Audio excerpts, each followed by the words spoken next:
Hey everybody, welcome to BRNWSH Discord, your one and only Laughing Scoundrel podcast. We'll be on right after this. I am Jables Boogly. With me as always is Rimshee, Sir's watching, and then Addie's joining us tonight as well. Hey, Larry! And cats. I was talking quieter than usual, so that's all. Blame Rimshee, everybody.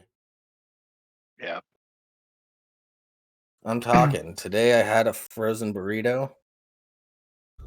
Hello. Okay. Hi, Cat. Cats, what do you mean Sir doesn't like you? Are you a hobo? Is so way too sick of the hobo. Damn it! Motherfuckers! We're not even 5 minutes in! Not even a minute in. Yeah. I completely forgot to unmute myself. Idiot. No one missed anything of value. I am useless. But I love As Hey, long me. as Nikki, we're hey, stating cats. the obvious. Hey, Larry. Yes, welcome everyone to the show. Yeah. Is everything unfucked now? Can we I'm still continue eating on? ice Can we cream. do the things? Yep. I wasn't meant to be here. I just was having a conversation with Jables, and then I forgot we were this close to going live, so here I am. Yeah, bullshit.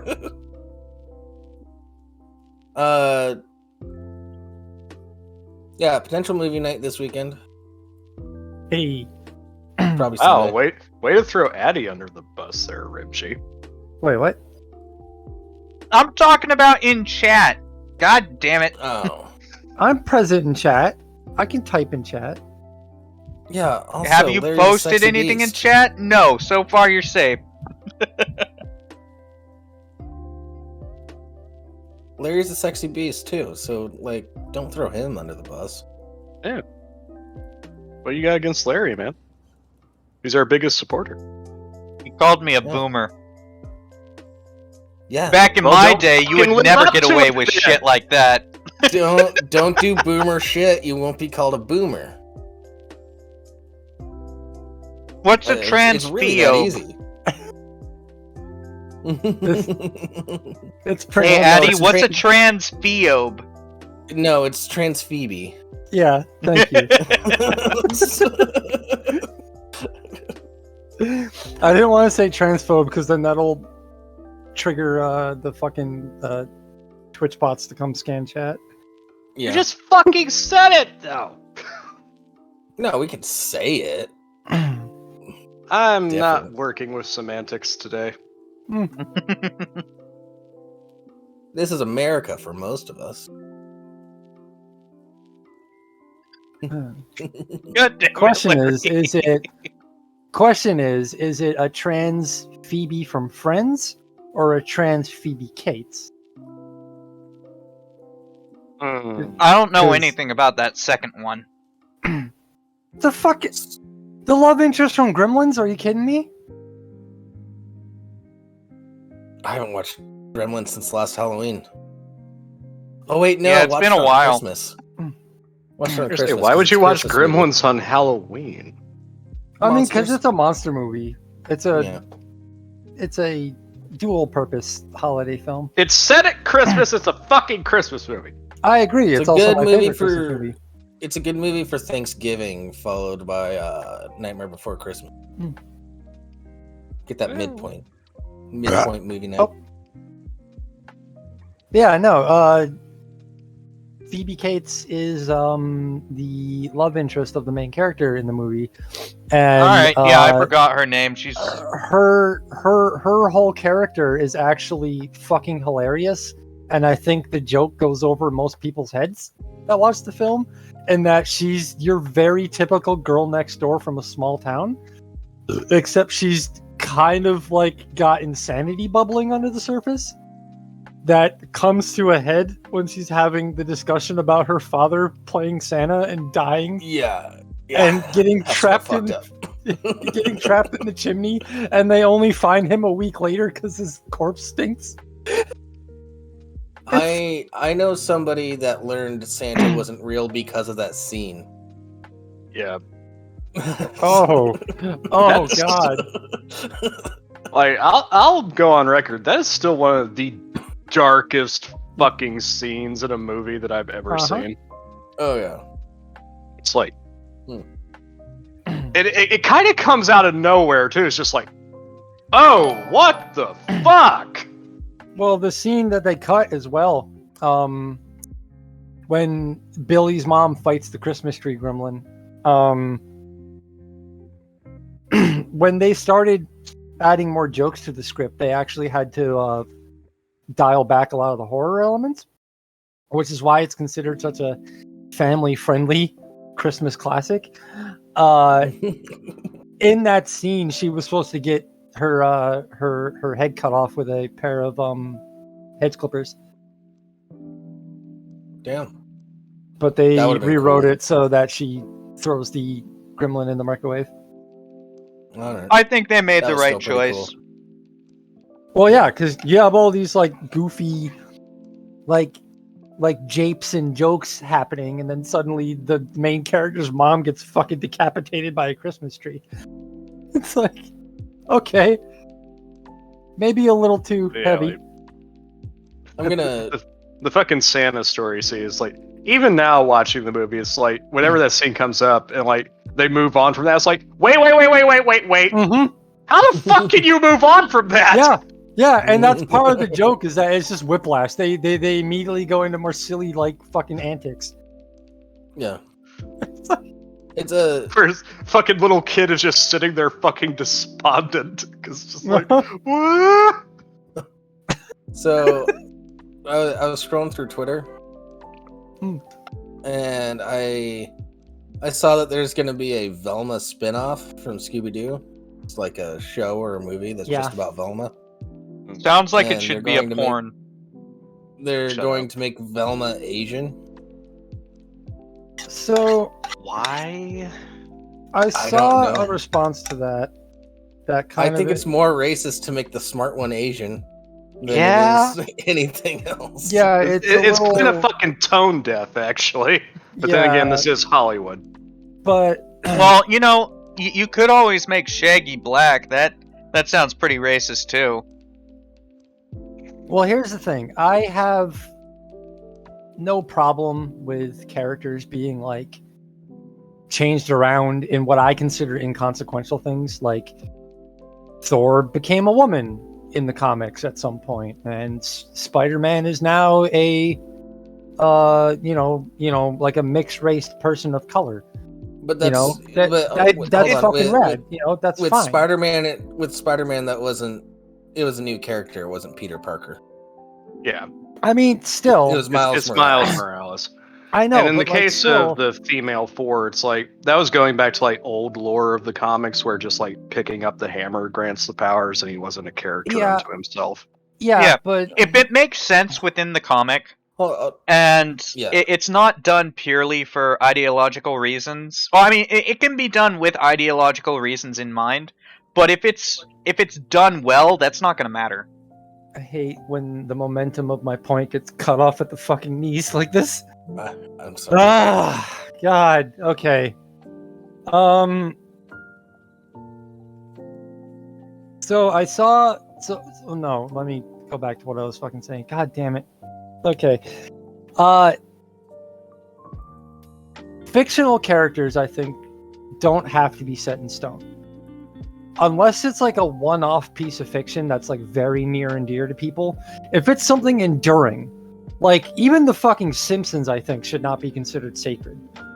Because it's so enduring, and so many different generations and so many people from like different periods of time have been able to experience it and discover it, to the point where it's like, I think each generation and like different cultures that get involved with this piece of media should be able to interpret it and put their own spin on it. So if you want to like if it's okay, the Simpsons that we've known and loved them as like the yellow-skinned, I guess, Caucasian analog family, has been done to death. Like, I have so many friends who are hardcore Simpsons fans who are like, even they're like, it's time. It was time 10 years ago. Just fucking stop. Yeah, Simpsons needs to go. Yeah, let a new generation of fans reimagine it. Like, fucking Scooby-Doo has been going even longer than The Simpsons. Mhm. So if you want to fucking redo the whole cast, like, keep the main character archetypes, but like make it so they're not all fucking white kids, you know? Sure. Fucking go for it. But I saw a tweet that fucking and I should have retweeted it because it's basically the way that I feel about it completely. Where it feels less like that's the point. It feels less like, because it's one specific character, it feels more like, it feels less like we're going to make a more inclusive interpretation of this character, and it feels more like Pandering. It's tokenism. It's oh, fucking God. tokenism. Oh, my brain fucking turned off in the middle of glomming onto the success of Crazy Rich Asians. I don't. God damn it! It doesn't feel genuine. It feels. It feels pandery. Well, I also find it. They always talk about like don't stereotype people, but they're going to make the smart one Asian. I find that a little fucked up. Oh, right. Okay. I remember what the tweet was. I couldn't find it if I tried right now. But the gist of the tweet was that when people were like reading what was given to us about like the plot and, you know, her new character, it doesn't feel like Velma. It feels like this was a progressive original story that someone had to tell. But a studio said, no, it's a little too, you know, I guess people who hate inclusive things would call it woke or whatever. I fucking hate that term, just like I hate SJW. The studio said, no, it's too progressive, I guess, you know. So what if we take that and put it on a popular like media character, on like a B-list cartoon character? Oh, using an already created character as a vehicle for something else. Yes. Yeah, that's annoying as shit. And we don't have any evidence that that's what happened because we don't know fuck all about it yet. But from what it happens seems, frequently enough. Yes. This has all the signs to us as like fans of cartoons and classic animation and shit that this looks like someone pitched something interesting, and the studio went, "No, we're not going to take a risk on anything new. Let's I like what you got here, but let's recast it as a IP we already have." Yeah, I know there's a million examples. I just can't think of one right now that's actually happened with. Yeah. I mean, like, it's happened all the time in the comics industry. Yeah, but like, if they want to do it with Velma, I really don't care. I don't have a problem with them doing this. It feels like it was meant to be something else, and Velma got tacked onto it. Larry brought up a good example from video games where that happened. It's Super Mario Brothers 2. Yeah. Which was not a Mario Brothers game. Yeah. They just reskinned it. Okay, I'm gonna warn you guys right now. Be careful getting into Western localizations of video games, because I've got a lot to say about why the Sega Saturn failed in America. The main reason being that the president of Sega of America said that Americans won't like JRPGs, which is what the Saturn was fire for. So we didn't get like any good JRPGs until the PlayStation came out. I mean, like, we had a handful, but yeah, I won't go into it as a whole thing. But like, Yeah, that's what, like, if we got as many JRPGs as there were localized for the Saturn in America in particular, that thing would have, Sega probably would still be around today. I think that they would have survived the Dreamcast failing. I had a friend whose aunt had a Sega Saturn, and I was like, "Oh, what games are available for it?" And they're like, "Oh, there's only like these 5 games right now," and it was out for like a year. Yeah, yeah. Okay. Yeah, but as Addie was saying, like, there's actually 2 different sides to it. There's like kind of 2 different factions when it comes to that sort of thing. You have the studio faction where, like, let's play it safe and try and attach this to something else that people recognize more. Yeah. And the other faction, which is just as insidious, if not more so, is I have this idea and this story, but I don't want to do the work, or I don't have the confidence that people want to see it. So I'm just going to hijack an established character and tell it that way. Yeah. Yeah. And so, like, that's rampant in the comics industry. Yeah,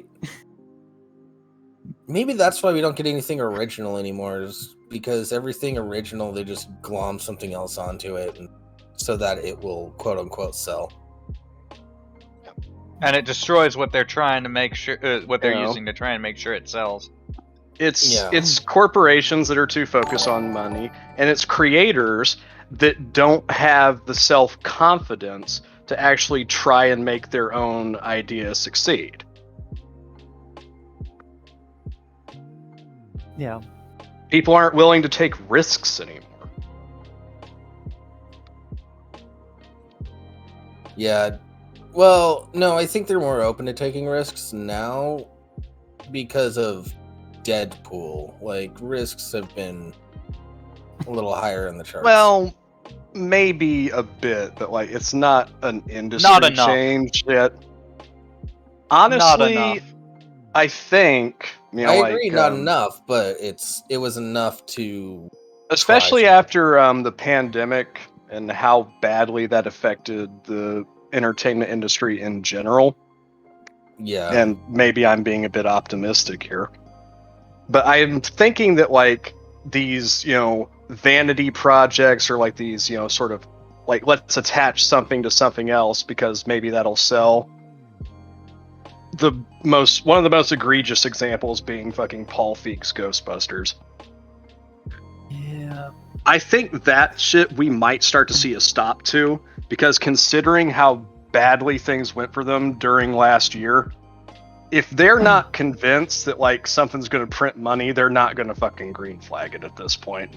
Yeah, I think it was yesterday or the day before was International Ghostbusters Day, and Twitter very briefly blew up with people trying to rehash the old fucking PR stunt that was men hate it, and Yeah. I like. It opened an old wound for me, because anyone who knows me has heard my rant about Ghostbusters 2016, because Ghostbusters, the original Ghostbusters, is my favorite movie of all time, and it's very special and very important to me for a lot of personal reasons. And so, like, seeing people try to get that fire going again really opened up some old wounds. But I was very pleased to see that that, like, pretty much everyone shut it down, like, immediately. Like, every thread where, like, I saw one where it was like, "Hey, happy International Ghostbusters Day. Just want to remind everyone of the time a bunch of angry man babies got upset that girls got to be Ghostbusters for once." And like, it got ratioed into the fucking dirt. And everybody I don't think came there was, in like, and said, "Shut the fuck up." Well, yeah, because Yeah. it's basically, I said, like, as Addie's saying, like, the consensus is, thankfully, it's like, no, that movie was fucking dog shit. Fuck you. Shut up. Yeah. The man-hating thing was literally because there were scumbags that were out there saying, "Oh, fucking women aren't fun." Yeah, blah, blah. but this happens with shit. everything. Yeah. And so Sony's PR machine fucking saw that, and they just signal boosted all the fucking most egregious, dumb 4chan bullshit they could find, and they used it as their fucking vehicle. And dumb shits who just love to, pick a fight decided to keep it going. When in reality, even worse, like you had the director, the producer, and the cast actively attacking fans and being like, "This isn't for you, fucking basement dweller. Don't watch our movie." Actively sabotaging their own project. Yeah. What drove me nuts the most about the thing was that I knew it was coming eventually. Like going back like fucking 15 years when we started this trend of just remaking shit from the 80s.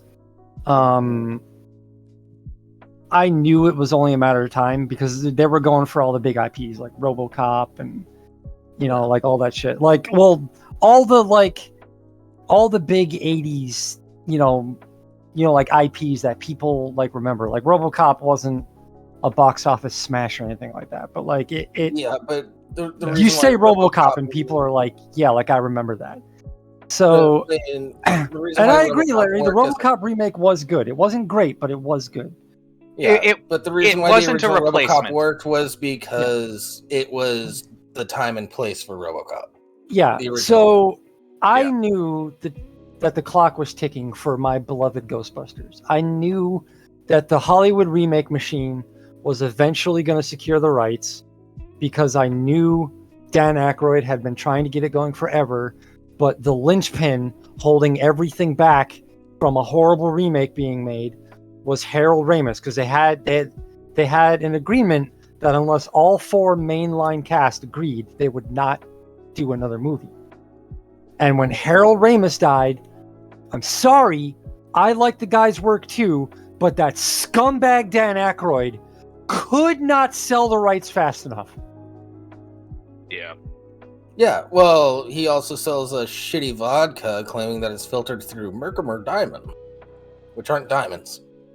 Which one's that? Crystal Skull vodka? Or Yeah, because Dan Aykroyd believes in the fucking aliens. I love Dan Aykroyd's work, but Dan Aykroyd is the kind of person you would see on the Wingnut Roundup. The only reason that he's not on the Wingnut Roundup is because everyone knows how fucking crazy he is. Jeff doesn't need to highlight him. Yeah, he's the kind of guy that will take a meme and think it's a fact. Yes. Aykroyd is. I didn't know he was fucking insane, but I also didn't know he was still alive. I don't think Aykroyd is an anti-vaxxer, but he's skeptical of like modern medicine and shit like that. He's a real fucking piece of work, I'll say. Oh, fucking I hesitate to call him a scumbag because he doesn't like go out and protest, stuff. No, he just says dumb shit in interviews all the time. Yeah, Mickey, if you watch if you found a bunch of crystals laying around his house for healing purposes. Yeah. He's I would say he's like a harmless wingnut. For the most part. Yeah.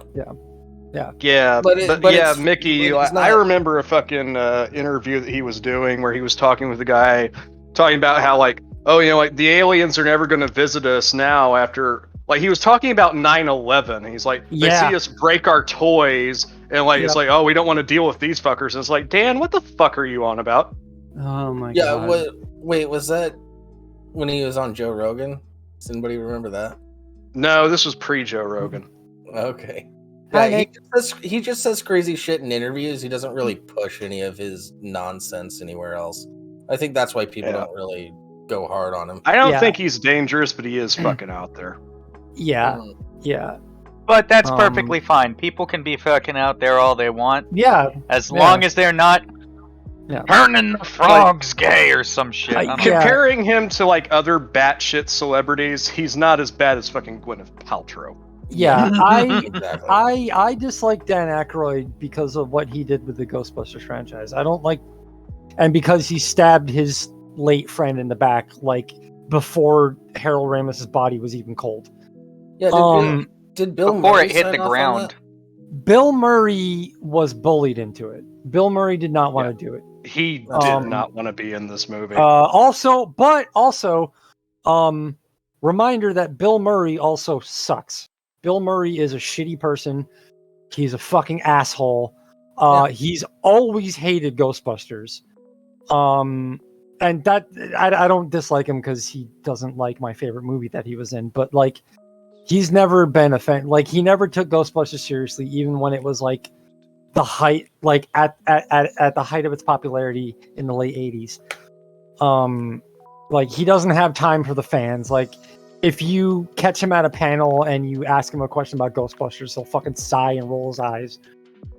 Like, he thinks he's above it, and that's what drives me nuts. But they kind of they also kind of wink nudge to that in Zombieland.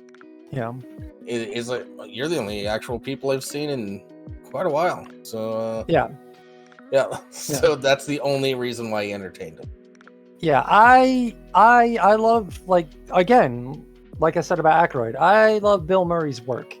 I don't like Bill Murray. You can dislike the person and still like their work. Yeah. Bill Murray. Nothing wrong with that. For those of you out there that think that that is not possible, it's completely possible. Just watch anything that Bill Murray's in that's been directed by Wes Anderson. That, like, you know, like, in a similar vein, you know, like, I love a lot of, you know, like, fucking Chevy Chase's roles from the 80s. That dude is a fucking cocksucker. It's funny because I just saw it in chat. Yeah. yeah. Mickey just said that as you were. Yeah. Chevy Chase is a fucking dickhead. It's funny though. If you haven't seen Community, watch Community, because Chevy Chase plays a character who is literally washed up Chevy Chase. Yeah, it's pretty fucking amusing. Yeah, like if you haven't seen like Community, his name is different, but he's literally himself. So, have you ever seen? Oh fuck, what is it? Christmas. It's not National Lampoon. It is National Lampoon's. It's National Lampoon's Christmas Vacation. Yeah. Which is one of my all-time favorite movies. It's one of my wife's all-time favorite movies too, and also Christmas Vacation. Another excellent Chevy Chase film, if people haven't seen it, Fletch. Watch Fletch. Fletch is great. Yep.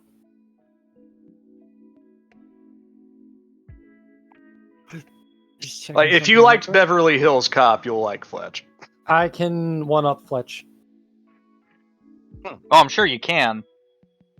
I can one-up Fletch as far as a Chevy Chase movie goes.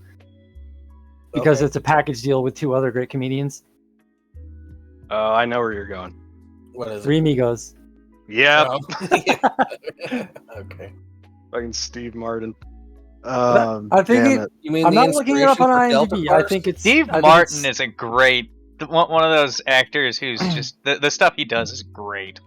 I think it's Steve Martin, Martin Short, and Chevy Chase. Yes. Yeah. Yes, Steve Martin yeah. and Martin Short together are pretty good. I don't know how they are as people. I don't care enough to find out. I hear Steve Martin's all right. Yeah, I haven't heard anything bad about Steve. He's a little pretentious about stand-up, but other than that, like, Well, so is Jerry Seinfeld, from what I understand. He's very protective. Yeah, but Steve is comedy. funnier than Seinfeld. Yeah, Seinfeld is very particular as well. If you ever hear Mark Norman talk about opening for him, Jerry Seinfeld demands you don't have a watch, you don't get a light, you do 15 minutes. That's your set. No more, no less. Yeah. And it's like, but I think that's more of a Mr. Miyagi training thing than anything. Yeah, else. I don't know. He kind of Jerry Seinfeld is, in my eyes, to comedy what the New York hardcore scene was to punk. It's like punk started out fun in the 70s where like everyone's just trying new shit, and it just got called punk because there's so much happening that was so different. People couldn't put it in a box. It's kind of like in the 90s when we got alternative, because punk had started to become like more like radio friendly, but it started splitting in different directions. Like grunge was happening, and people were trying to put all this shit like under a box, so we couldn't. So we just called it rock alternative. Back in the 70s, punk was like fucking crazy. It was like the Misfits and like Suicide and like all these other bands that were doing crazy things. Like the Misfits were horror punk, Suicide was synth punk. Yet all these different things, you couldn't fit it under one umbrella, but it was like diverse and everything was interesting and new, and it was like full of experimentation. And then suddenly a unified sound started to come out of the kids that were there for the first wave of punk. In the second wave, kids started being like, okay, well, what makes, like when punk became capital P punk, if I can paraphrase Marcus Parks.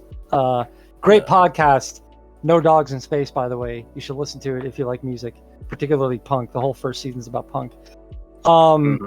When he said in the second wave, when punk started becoming capital P punk, which was, it became its own genre. When the second wave started, the kids that were listening to the first wave when they were too young to like go off and perform by themselves, when they got old enough that they started like picking up instruments and making their own band, they were like, all right, well, what makes punk? All right, it's one guitar, a bass, a drum, and a lead singer, and that's it, nothing else. And it started becoming very rigid, and they're like, okay, how do we strip it down so it's easy to learn? And it was like, okay, 3 chords, nothing else, and fast and loud. And that's how the hardcore scene came about, and it kind of killed the old vibe of punk. Oh fuck, Larry! Wait. Larry, shut up! Larry. Shut up, Larry! Larry, let's we'll just say go watch SLC Punk, and you'll see Larry? where the next wave is. And Addie, no, Larry, no. I've got some news for you. The Sex Pistols were very, very, very important to the birth of punk rock. I'll give them that. But they sucked. And everybody knows it, and no one wants to admit it. I was just going to give him a movie were recommendation. I was just going to give him a movie recommendation and go on with it, but whatever. The Great Rock and Roll Swindle? Let's talk about guns. No, SLC Punk. Yeah, okay. I like guns. Yeah, which went along with like, why is it so rigid? Why don't you fight the system from the inside? That which is the whole moral of that movie. Yeah. Spoiler alert. You don't have to wear your punk rock uniform, you fucks. Yeah. Very quickly, because kind of missed it.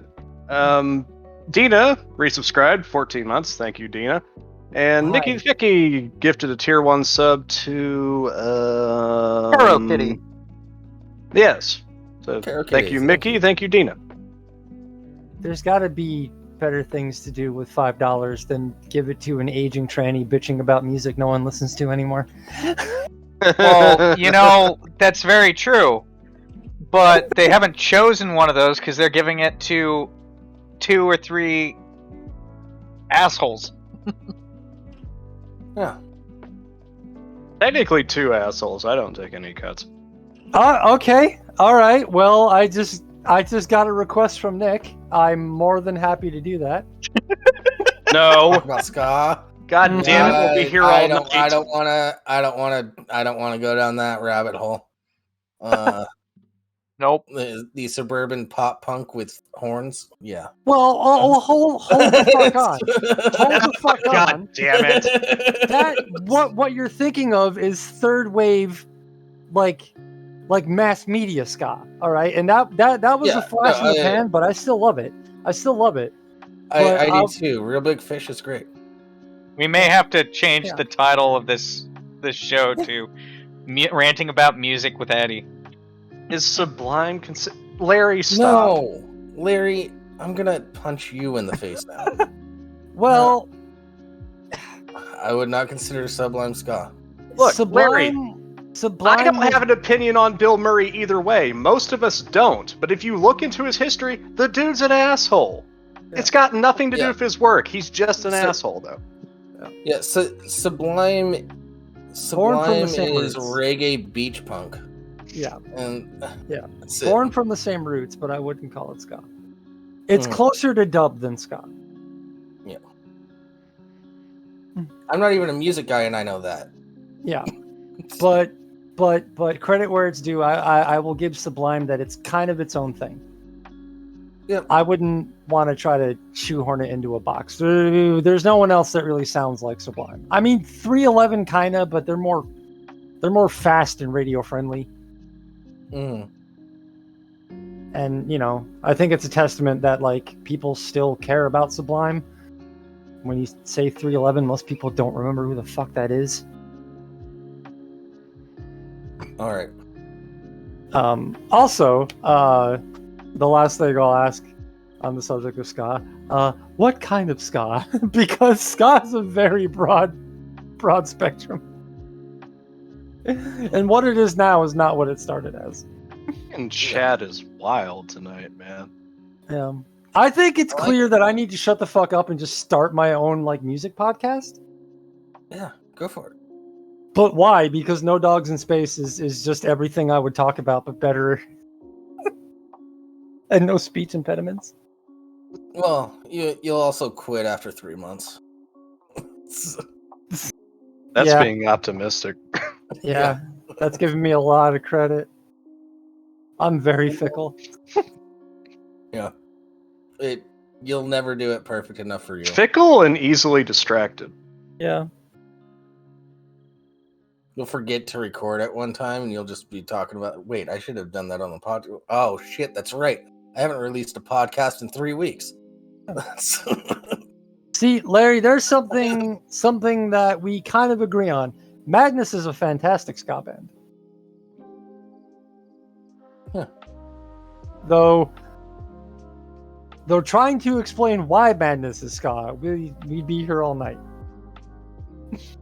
Why are you so upset?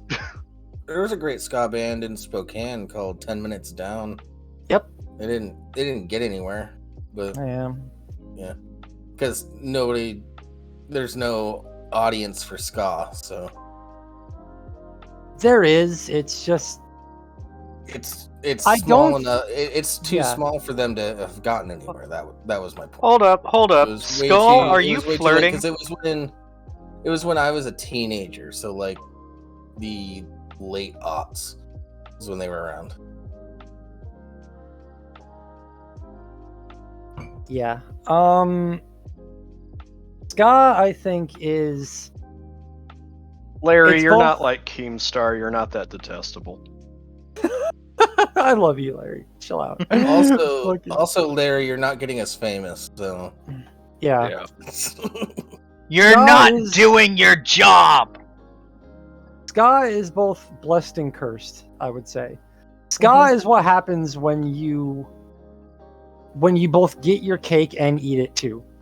It's because everyone hates things when they become popular.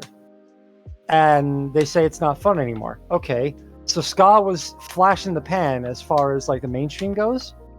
And then it kind of went away. It's still around, but it's not popular enough that you'll see ska shows at like arenas anymore.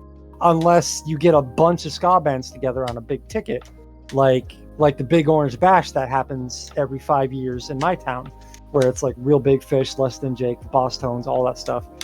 It's got nothing to do with record labels. It's just the bands themselves, like crowdsourcing this big festival.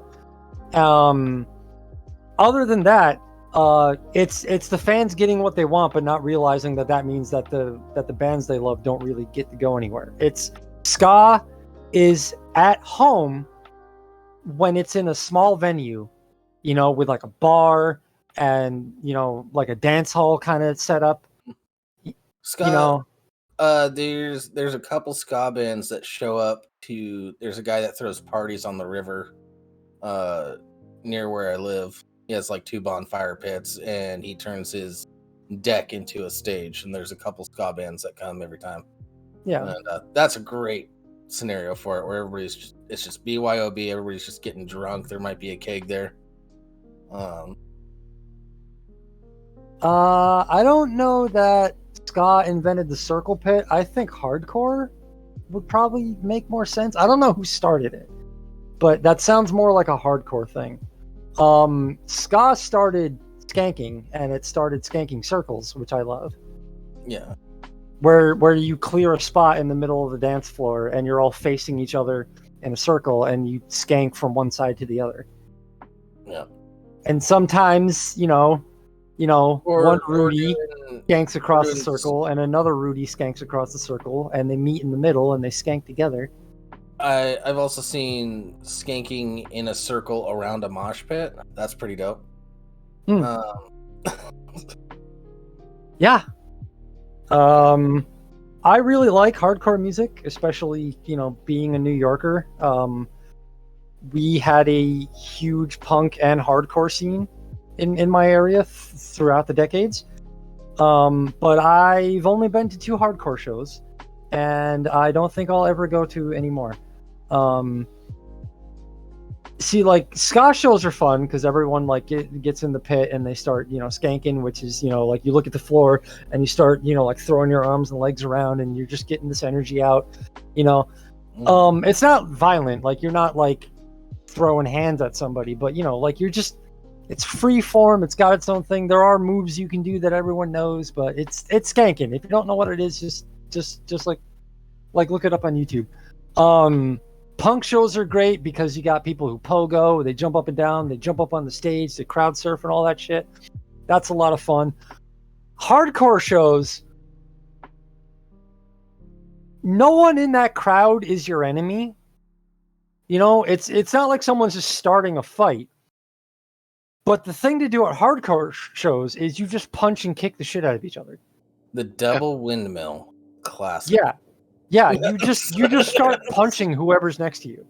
It's completely gray. Or, no one is your enemy. No one is your friend. Yeah.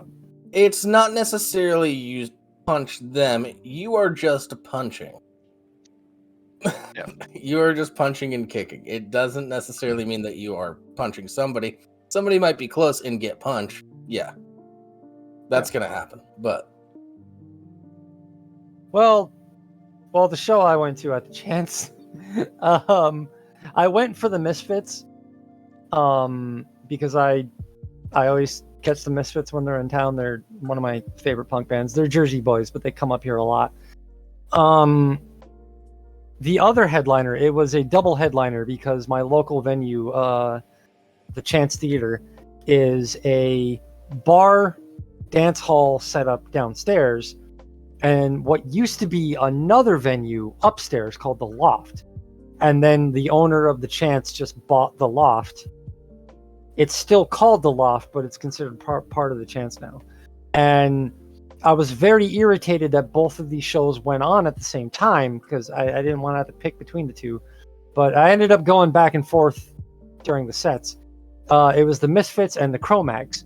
The Cro-Mags are the original and probably the angriest New York hardcore band. And I learned the hard way that if you wear glasses, don't step into the pit at a Cro-Mag show. I got punched in the head, and they ended up on the floor. And with the way like feet were flying and fists were flying, I was like, I'm just gonna leave and go back down to the Misfits and watch the show blind. And afterwards, I'll just hope they're still there in one piece. So after the show was done, I went back up and I found them. They were trampled. The right lens was still intact, which sucks because my right lens, which is good because my right lens is the one that I need. The left lens was completely missing, and the left bow was broken off of the frames. The upside of the night is that the Misfits, particularly Jerry and Doyle, always hang around for the fans after a show. They're there for hours. They'll fucking drink with you before they take off. Yeah. So I went back downstairs, and Jerry and Doyle were up against the bar, and like they were signing autographs. And Jerry has this thing where he'll like run his finger under his eye black, and he'll like anoint you as a Fiend Club member by like wiping it on your forehead. And he recognized me because I go to all of his fucking shows that come to the Chance, and they love playing the Chance. He doesn't know my name. We're not friends or anything like that, but like, hey, it's you again. Yeah. And I walked up and I was like, hey, what's going on? I've got a weird request. He's like, sure, kid, what's up? And like, I held up my broken glasses, and he was like, oh no, did that happen at our show? I was like, no, it was the Cro-Mags upstairs, but like both shows were great, but these are already toast. Can I get you to sign the lens? And he was like, fuck, hell yeah. So that's I'll sweet. post the picture later in like this Discord or Nick's Discord or whatever. I've got a picture of my stub and my signed glasses completely smashed with Jerry across the lens.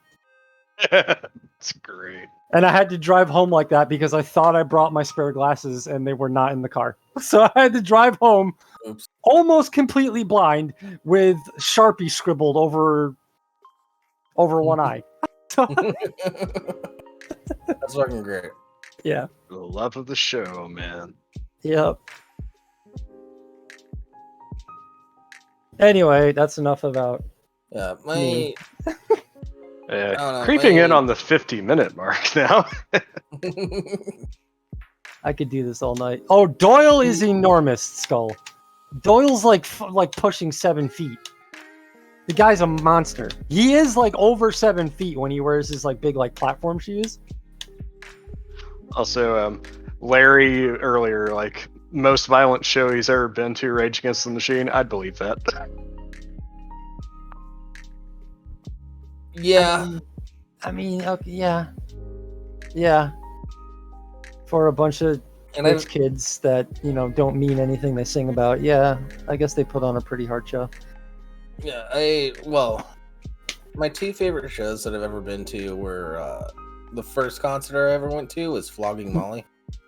Flogging Molly's great. Fucking great live band.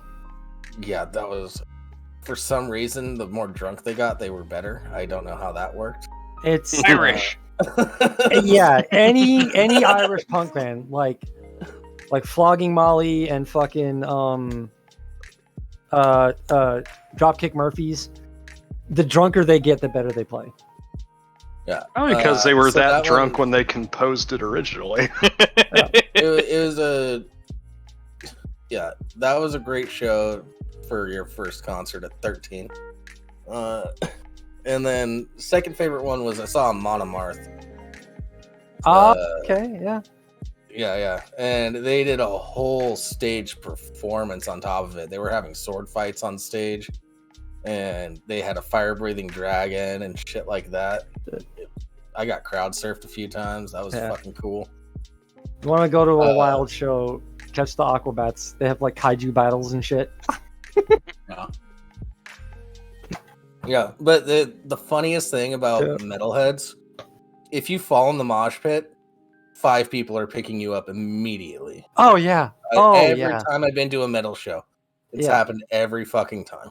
Yeah, dude. I caught Iced Earth while I was out in Cali, and I fucking tripped in the pit, and I was on the floor, and everyone's like, "Oh my god, are you okay?" Yeah, like, dude. Yeah, metalheads are peaceful as fuck because all their aggression is taken out in the music. And then they're just like, they're just chill. Yeah. But yeah, like a fucking great show. If you want to go to a show that's going to be genuinely fun, and you want to experience something that's more than just a band playing, because like just watching a band play is fun. But like if you want to have like an experience, but like you're scared of like a violent like pit kind of like situation, go to an Aquabats show, because for one, all of their songs are jokes. They are very family friendly.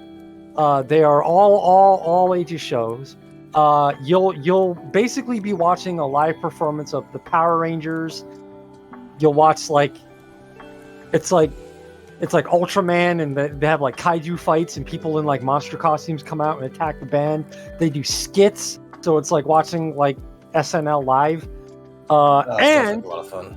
And when I saw them at the House of Blues out in Cali, they ordered, in the middle of the show, they did an intermission where they ordered 200 pizzas for the crowd. Nice. They And ordered Aquabats are wacky, man. Yeah, they ordered pizzas for the whole crowd. It was fucking great. That's sweet. It's like, hey, you guys hungry? We're kind of hungry. Yeah, I like that. What was the name of that again? The Aquabats. Aqueducts. Yeah. Also, Sorry, I'm trying to commit it to memory, so if they ever come around it. yeah, lots of they definitely will be in your area, Jables. They are a Pacific Northwest, like Northern Cali kind of band. Oh, I'm aware. I've seen that they play every once in a while. It's just I'm writing it down so that next time they're in town, I'll go check them out. Yeah, lots of great like punk and ska like band members got their start in the Aquabats. You damn extroverts. A drummer used to go by Baron Von Tito when he was in the Aquabats. You guys may know as Travis Barker of Blink-182 fame. His first like band was the Aquabats. Well, his first band that he like toured with.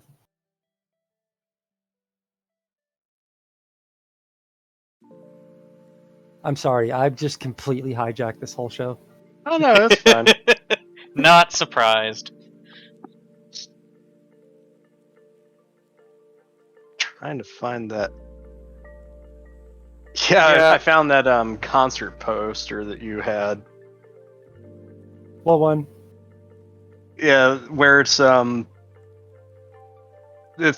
was this concert. Apparently, it's like, okay, what do we got here? So we got Rancid, Pennywise, Suicidal Tendencies, English, Beat, the Aquabats, Turnstile, Iron Reagan, and Angel Dust. Yeah, fucking Angel Dust, a German, like a German power metal band on a ska and punk bill.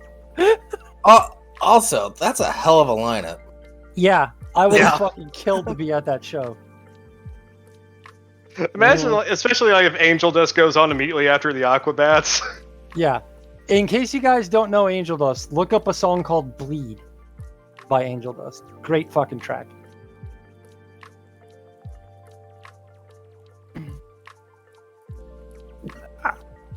And then revel at the brilliance of putting them on a fucking happy-go-lucky fucking ska band bill. You know what? I mean, band you I had really like wanna Suicidal see? Tendencies and shit there, so. But I wanna see that one cover band. I don't remember who they cover, but it's the band that dresses up as Ned Flanders. Oh wait, no, they don't do covers. They do original songs. Just Hokily Dokily. yeah, Pokely Dokely. Or wait. No, it's not the Ned Kennedys. I know what you're talking about there. But there's a metal band. They all dress up as Ned Flanders, though. Yeah. Yeah, they're called Hokily Dokily. Hokely Dokely. Yeah. Yep. Yeah, I do want to see them because that just for the. It's like a novelty, gimmick, but really. like, yeah, it's a gimmick, but their shit's pretty good actually. Yeah. Gimmicks don't make a band bad. No, they don't. It is a. I'll be honest though, I I think I've been to maybe 3 concerts in my entire life, and I could tell you the genre of the most recent one, and that's about it. Oh god. Yeah, I don't go to a lot of big band shows, but I really wanted to see Amon Amarth. And then No. my sister took me to Flogging Molly. But other than that, it's all local shows. Yeah, I was into like going to shows of all the bands that I heard on the radio and stuff, like back in the like late 90s and the early 2000s. That was kind of my thing, because those were some of the bills that we got here at the Mid-Hudson Civic Center and stuff, and tickets were always cheap for that place. So like I saw like a lot of big name bands. Like I saw Filter. That's one of the coolest fucking shows that I was ever at. They opened with Hey Man, Nice Shot, and like I love telling the story because I get goosebumps the way that the fucking show started. Like the house lights went down, and you know the stage was completely black, like you couldn't see anything. There were no lights on it, and then like two very dim yellow lights like shot like across the top of the stage, so like right where like everyone's feet would be. And you just see this fog start to roll in from the fog machines, and then like the opening bass line of Hey Man, Nice Shot starts playing, and then like the whole intro, like they go through every measure of the song in the intro. Like that's just like if you have the album version, you hear every part of the song minus the lyrics before any lyrics start. And during that whole intro part, I'll never be able to explain it. So it was just a crazy fucking like light show where like all the lights were set to like move and pulsate in time with all the different, like parts of the intro. Mm-hmm. So fucking good. And then there's a part where the drummer hits the bass drum, and the bass and the guitar and the synth just start to settle. We're like, boom, and all the lights just go out, just all go down, and then everything lights up again, and like the band is all there, and it's you had to be there. It was fucking great. Me telling the story, it's not doing it justice. No, yeah, go support live music, everybody. That's pretty much what we're getting at. At least for a lot of bands when they're headlining, metal bands especially, they put on a show as opposed to just playing the music. Yeah. I gotta see Powerwolf. I gotta see Powerwolf live. I'm telling you, if you see Amon Amarth headlining, check that out. Definitely. Only when they're headlining though, because then they have like full stage control and stuff. Yeah. But yeah, that's another thing like to keep in mind. If you're not used to going to shows, if you haven't been to a lot of shows and you don't really know how it works, just because your favorite band is there, if they're not the top billed act, you're probably not going to see a show from them. They're going to play like a set, but they're going to play and then they're going to fuck off. Like if you're expecting to see like a cool like laser light show and fog machines and effects and shit, they got to be the headliner. Yeah. If it's already there, they might have least access, but it won't be the same. Yeah. They might have some good light show stuff going on if they're the feature act. Yeah. But other than that, like if you want to see a band perform, make sure that they're the headliner. Yeah. The main act, whatever. Man, like I'm you're using talking about common fucking terms now. You're talking about light shows. I would have loved to see a fucking Floyd show back in the day. Holy shit. Oh, no. I had some friends that went to go see Tool when they were doing 3D light shows. Oh my god. Yeah, I couldn't afford the ticket because it was ridiculous. It was like $100, and I was broke as shit. But I have heard nothing but great things about like the show that Tool puts on. Yeah. Tools, I know it's kind of like kitsch to say this, but like Tool's a fucking experience. Like I know that like they made it big on the radio and they've had 100 million singles and they've gone like quadruple platinum, so of course everyone knows who they are. But like like all this hipster, I liked it before it was cool shit aside. Fucking Tool, like they deserve all of the fame and shit they got. Like Maynard and his boys are fucking nuts. Like Yeah. There's a I've reason they are where they are. Yeah, I've unfortunately never seen Tool or A Perfect Circle or any of Maynard's other projects live. Because I like during the time that they were popular and they were in my area, I was firmly in the punk and hardcore and like ska scene, and I didn't like. Also, those are big name tickets that demand like big name prices. To go to like a punk or ska show at the Chance was like $5. To see Tool would have been like $50. I didn't have $50 back then, but I had $5. Yeah. If I see a ticket price more than $20, I'm like, I don't know. That's Yeah. Sounds cool as fuck, Nick. Yeah. Holy shit.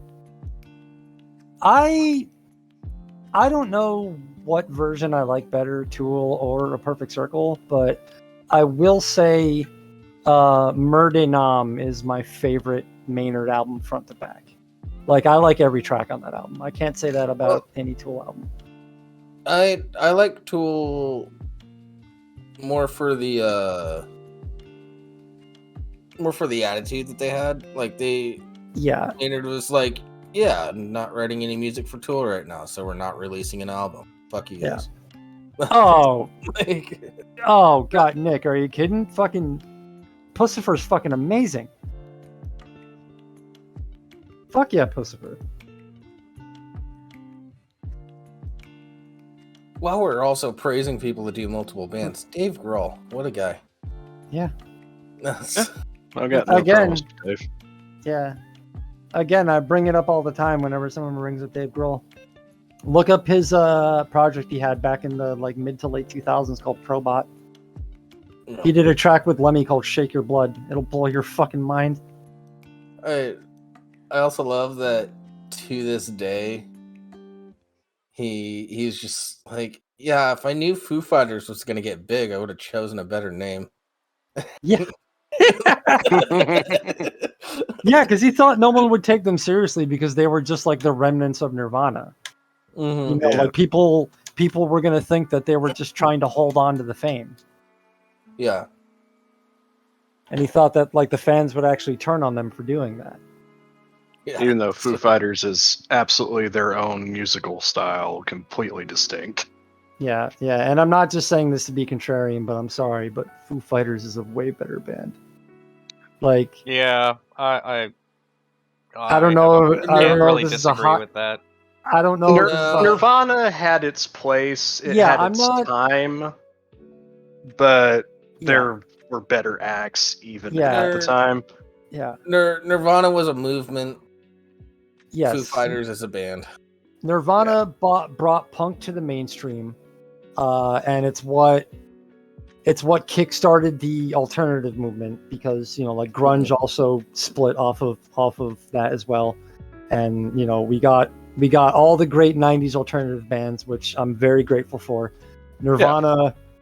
Nirvana crawled into a corner and shot itself so that the rest of the modern like rock industry could. Yeah, walk. like we actually talked about this on a previous show. Yeah. Talking about like if not for Nirvana, a lot of bands probably would have never gotten through the door. Yeah.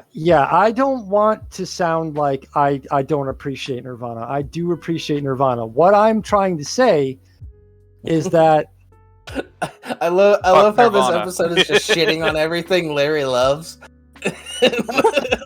no. I think we should About change the Smashing Pumpkins, Larry.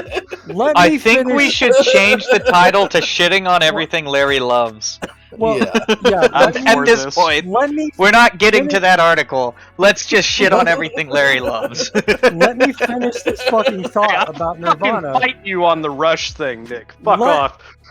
Let me finish this thought about Nirvana, Larry. Okay? All right. I appreciate and I love Nirvana. But what I'm saying is if I had to choose a world without a world where Nirvana kept going and we never got the Foo Fighters, or a world with the Foo Fighters in it. I'm sorry, but I don't want to live in a world without the Foo Fighters. Now that I know, yeah, she's not saying that Nirvana is terrible and bad and all that. Yeah. She's saying that the Foo Fighters are a better band. That's very different. And that's not even me saying that like Kurt was holding the rest of the band back and Nirvana sucked. It's like no, it's like it's a totally different sound. It's not all just Nirvana minus Kurt. You know, it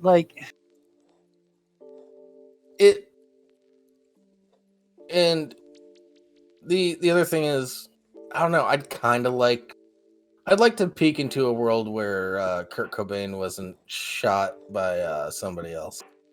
Oh God, I'm not even talking about conspiracy theory. You know, like again, like it might be controversial, but like yeah, I like Dave drumming too, but I prefer Dave as a vocalist over fucking Kurt. Actually, wait. If you like wait Dave a minute. drumming, go check out Tenacious D concerts. He drums for them all the time. He was also the drummer briefly for Ghost. Yeah. Yeah. Yeah, Foo Just Fighters wanna was fact check also something. Foo Fighters Oh, was yeah, also the so reason- that he could work through his shit. Yeah, Having to okay. do with the. Yeah, the reason why Dave has a unique technique is because he's self-taught. Yeah. In every instrument, he's unique in that he's self-taught in every instrument he's ever played. So, two things. One, it's really funny that before the show I was talking about the lead singer of the Screamers, who is a former drag queen with the Cockettes, known as Tomato Duplenty. That eclectic piece of like musical information, it's really fucking funny that you brought up the Kurt being murdered conspiracy, because Tomato Duplenty is the person that is alleged to have pulled the trigger.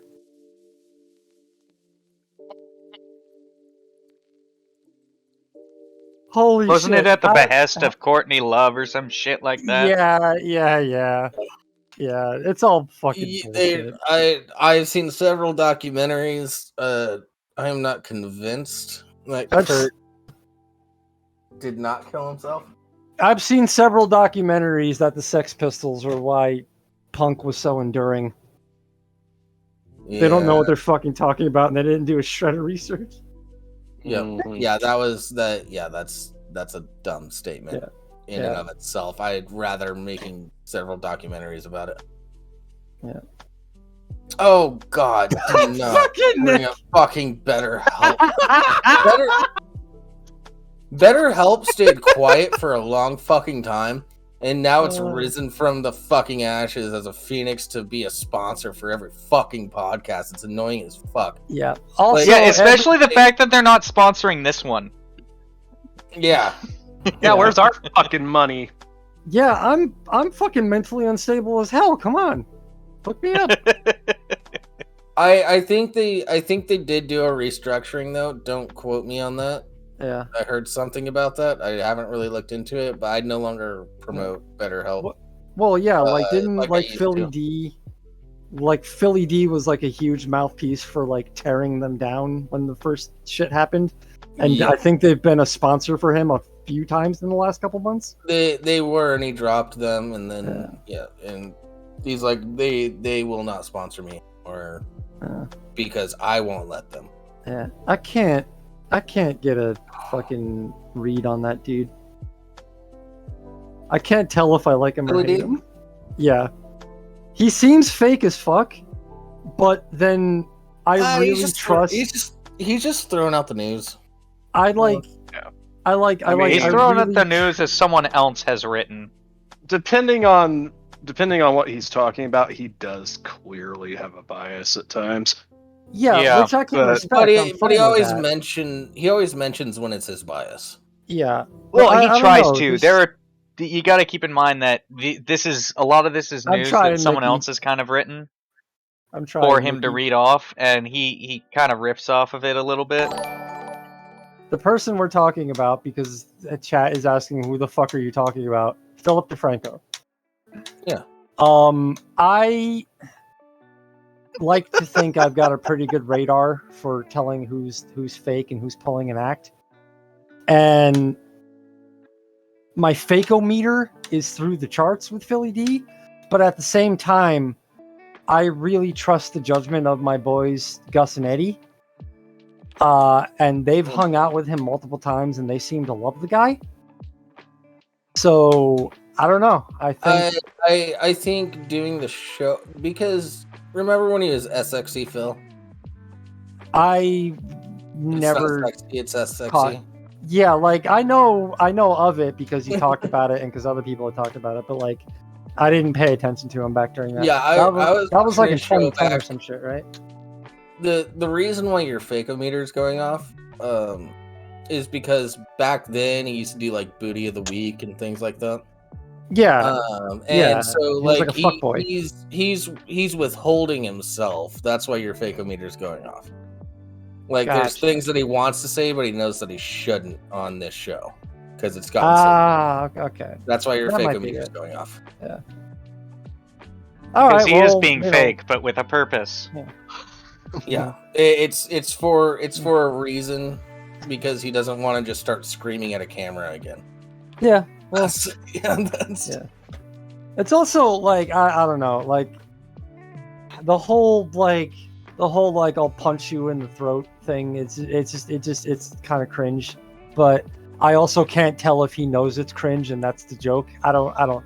Yeah, no, it that started is out I as can't. I can't that get a read started on out film. that When he- started when out he purely first- as him throwing out a joke as part of a like, share, Yeah. subscribe sort of deal, and people just took off with it. So he's like, "Fuck it, it's a You cringy guys seem joke. to Let's really go like with it." this. Yeah, Yeah. you guys see, like the audience really liked when he threatened violence on them. That's when he first started doing it consistently. It's like the audience seemed to really like when I threatened violence on them, so I'm going to keep doing it. And Yeah. he straight up said that, and then he just kept doing it. I'm Yeah, also, he like, called the audience out on that one. Yeah. Is it a disability? Is it like a thing that he has? Like his gesticulation is off the charts, and it fucking drives me insane. Phil, if you ever hear this, I'm sorry, man. I'm not trying to throw shade. You weird me out, bro. He's too big for us, Yeah, Yeah, and he'll know. audience wise. I don't know. I like Philip DeFranco because like I'm subbed. I watch his shit. it really is the news that matters for the people that care. Yeah. That's how he closes out the show. And so yeah, I'll just check that out. I'll get quick little snippets and nice little explanations of what's going on, and then move on with my day, because I don't need to browse through Twitter and have everybody be angry.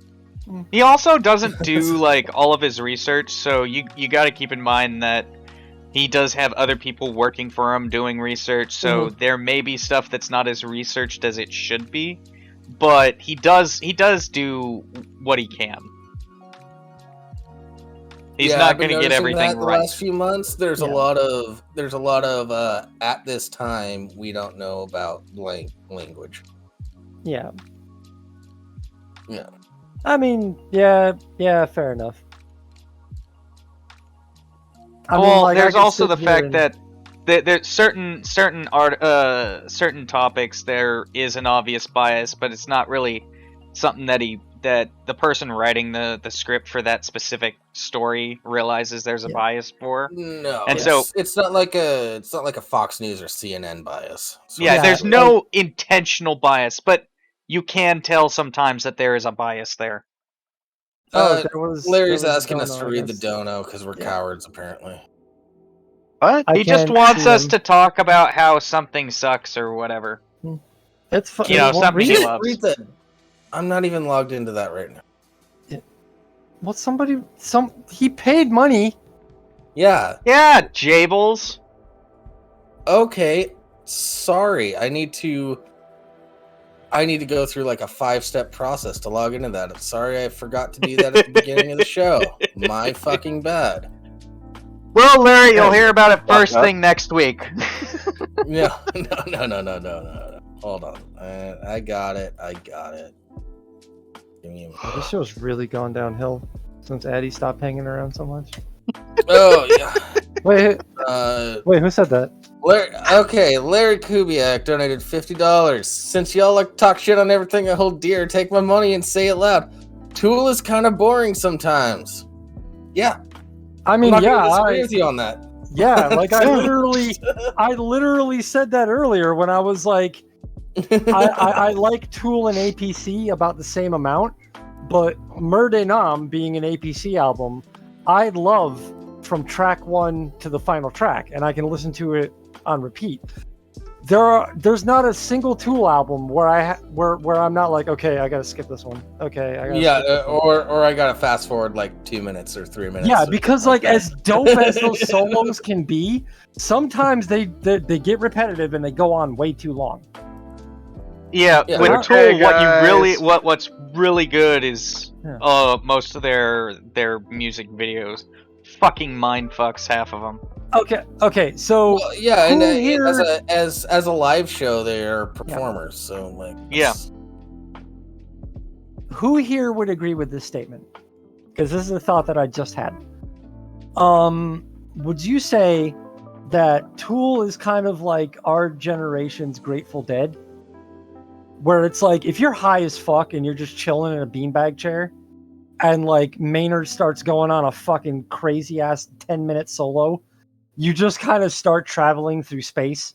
No, that would be more Fish. I think Tool is Grateful Dead for metalheads. Yeah, that's kind I of. mean, where some I people was would getting at it. murder me in my sleep over saying so, but I don't like Tool- Grateful Dead either. Don't worry. Tool's actually more talented than the Grateful Dead Yeah, ever that's was. They're not a jam band. It's okay to say that. Yeah. I'm sorry. I'm not going to make a vacuum cleaner a fucking instrument after this 16-hour show. I won't get on that because I really like the band Suicide. And Suicide famously had an instrument that was a blender with a mic and some water in it. Yeah, and That they used to great effect. and the duo Coco Rosie recorded an entire album with kids' toys in a bathroom. Yeah. So what? I mean, It's actually I mean, a really good album, but yeah, whatever. actually, if you like to play around with electronics and you're good with a soldering iron, look up a genre of music known as circuit bending, where you literally just take appliances and kids' toys and you start like fucking around with like capacitors and shit. You know what? I learned something this tempt me. episode. I What's know up? more about music than I thought I did. So- Yeah, where is Canuck? I want him on for this chat. Yeah, it would have been fucking great if he was here. God He's damn. working on some stuff. Yeah, Yeah. yeah. He's I'm gonna working put on it to himself Canuck. or something. I don't know. He's Canadian. Yeah, I'm gonna put it to Canuck at some point during the week. I'm gonna like shoot him a DM and say, hey, like when you got time, you and me should do like a Sunday show or something where we just like rap about music for a while. Mickey, we can talk about Weird Al. First album I ever bought. Weird Al Yeah, Bad Hair fuck Day. yeah. Oh, Yeah, Weird Al's fuck yeah. great. Yeah, Yeah. first album I ever bought. Amish Paradise. Okay. Great song. So everyone here, I'm assuming we all know Weird Al. Did you get into Weird Al? Who is Weird Al? Shut the fuck Shut up. up. Did you get in? Did you discover Weird Al through film or music? Music. Music. Dr. Demento. Okay, for me it was film. I guess I'm a hipster kid here. UHF. UHF. Yeah. One of my favorite movies as well. Yeah, it's a fucking great movie. A lot of the comedy hasn't aged well. That's fine. Hey, comedy shouldn't age well. Otherwise, it's aging One of the poorly. characters no longer invited to do comedy. Yep. But whatever. He was on Seinfeld. Who cares? Yep. Supplies.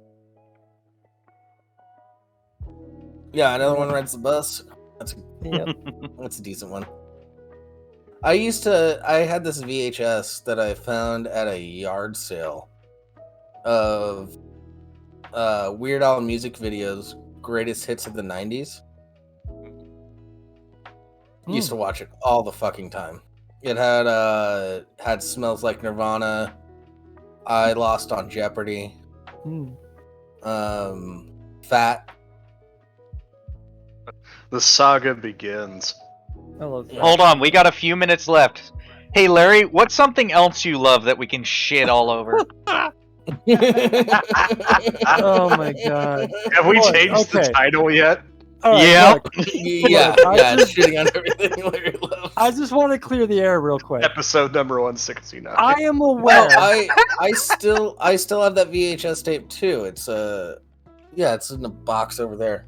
Like, I you guys am can't see it on aware- camera, but I am very aware that I am a bit of a music snob, but I try my best not to be a gatekeeper.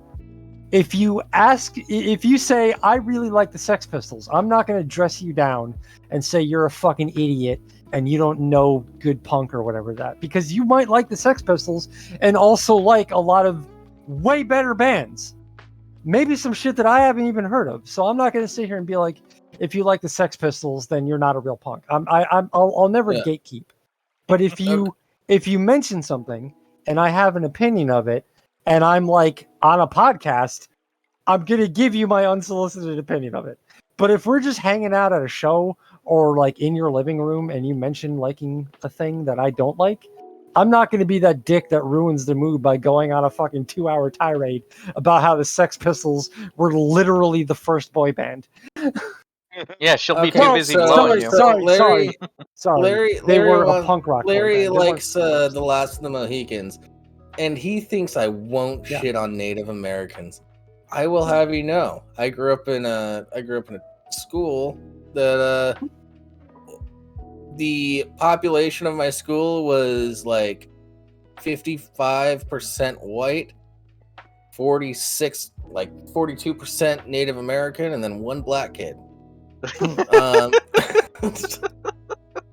I'll shit on natives, not on Twitch though, because that'll get us kicked off. But I got a We lot. can, however, shit on Mel Gibson. Can Yeah. we? I don't think I can shit on him that well without quoting him directly. I don't know enough of his like shenanigans. Oh, you should look Mel it up sometime. Mel Gibson is a Gibson's nut. life and career is a batshit roller coaster ride. Yeah, Well, he's like a huge like fucking awesome. anti-Semite. That's the main thing, right? Well, he was drunk. Yeah, he okay, was. okay. He was Oh, wait, extremely no. intoxicated at the Yeah. time. Yeah, Dina did bring up a good point. Correction, we had one Asian as well. Yeah, best friend. Shout out to Anthony. Yeah. How you But doing? yeah, Larry, I love you as well. I really want to meet you in person sometime, Larry, so that we could shout in each other's face about music shit. I think that'd be great. Someone needs to film it. Yeah. I hope you get. Yeah, I hope you get R-worded by a pack of N-word. Yeah. That's something that he said. Yeah, I know about that one. Yeah. And then he went on to make a Jesus-themed torture porn movie. Yeah. Who would have thought? Didn't he That also was his do redemption. didn't he also do Apocalypto? Yeah, He he did. did. But I actually See- liked Apocalypto. I haven't seen the whole movie, but I've seen all the gore scenes from it, and they're pretty tight. I'll give him that. like, Now imagine Apocalypto that is just actually inflicted on one legitimately. Yeah. Apocalypto is actually legitimately kind of a heart-wrenching movie to watch at times. Mhm. Because it's just like, wow, the Aztecs were fucking assholes. Yep. Yep. Of course they were.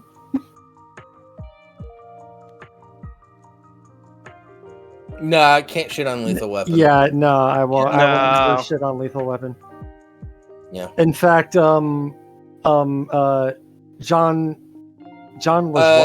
John LaJoie has a great song where he like has these two rap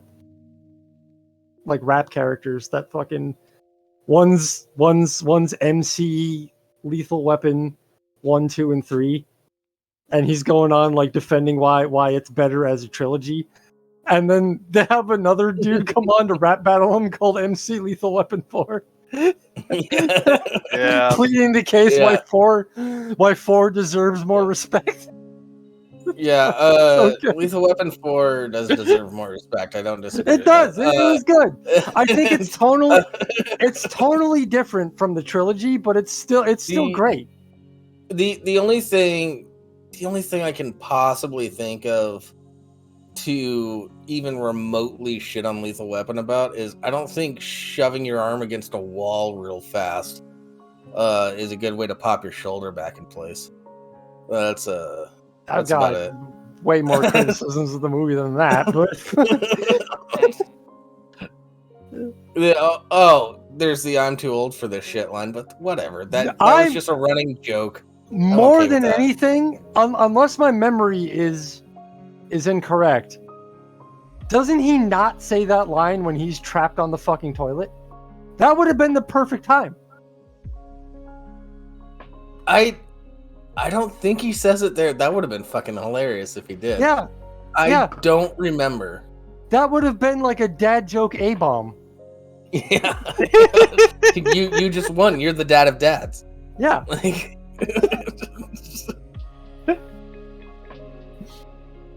Oh man. Joe Pesci in those movies, man. Oh my god. So good. Yeah. So fucking good. He's screaming in the back of the taxi.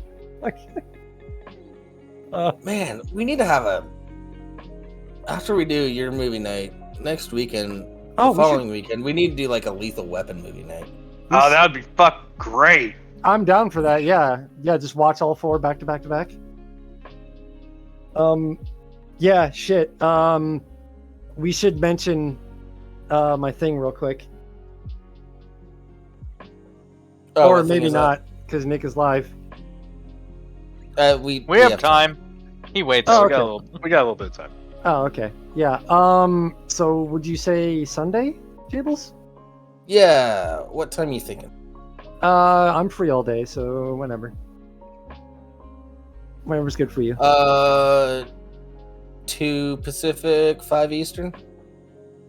Okay, so this Sunday, 2 Pacific, 5 Eastern-ish. Who knows? Ish. In honor of Pride Month, I am going to MC a drag queen double feature with Jables. We will be watching Tu Wong Fu, Thanks for Everything, Julie Newmar, and Connie and Carla. Yeah. So come join us for that. Which Discord? Laughing Scoundrel one? Up to you. I don't care. Yeah, we'll do that in the Laughing Scoundrel Discord. Yeah. All right. With that, thank you everybody for watching. We're going to be rating soon. And come back, join us next week. You know the time, you know the place. I don't really need to mention all that anymore. Yeah. Same fucking audience. Yeah. There are 15 of them now. Everybody. I'll see you over on I'll see you over on the Laughing Scoundrel show after I pee. He'll destroy everything you love, Larry. Yeah. We are rating now. Goodbye. Bye-bye.